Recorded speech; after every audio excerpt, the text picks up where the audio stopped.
अभी सब्सक्राइब करें हमारे YouTube चैनल ईश्वर टीवी को और देखिए वीडियोस सबसे पहले। किसी संत ने तो कहा कि संस्कार की जरूरत वहां पड़ती है जहां विकार होते हैं। जिसमें विकार होते हैं उसको संस्कार की जरूरत पड़ती है।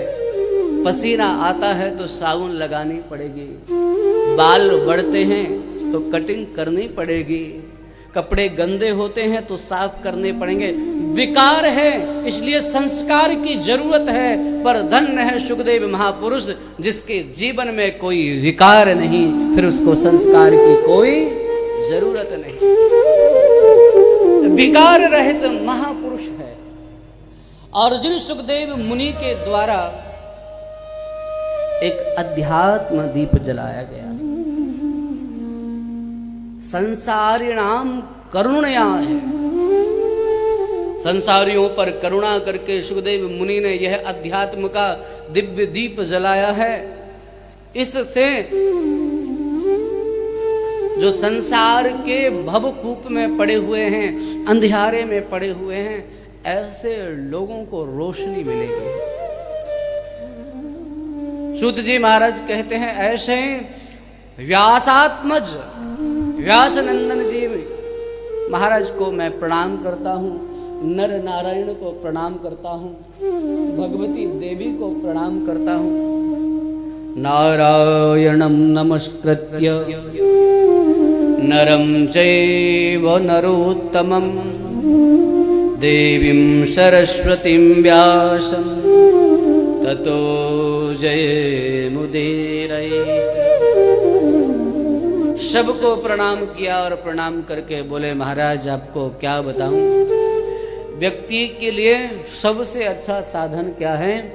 पहला प्रश्न था कि मनुष्य का कल्याण किसमें है, तो सूत जी महाराज ने बताया कि मनुष्य का कल्याण परमात्मा की भक्ति में है। और भक्ति के लिए भी दो शर्त बताइए, ध्यान से सुनिएगा। मनुष्य का कल्याण भगवान की भक्ति में है, और भक्ति भी भगवान की कैसे होना चाहिए। बोले, सबई पुंसाम परो धर्मो यतो भक्ति अधोक्षजे अह्योत्युक्या अप्रतिहता ये आत्मा संप्रसीदति।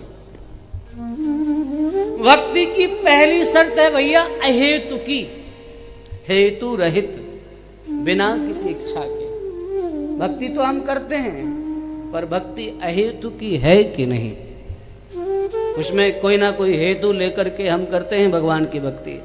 आज मेरा ये काम हो जाए, कल वह काम हो जाए, परसों वह काम हो जाए, और इच्छाओं की पूर्ति के लिए भक्ति करने वाला व्यक्ति कहाँ कहाँ नहीं भटकता है।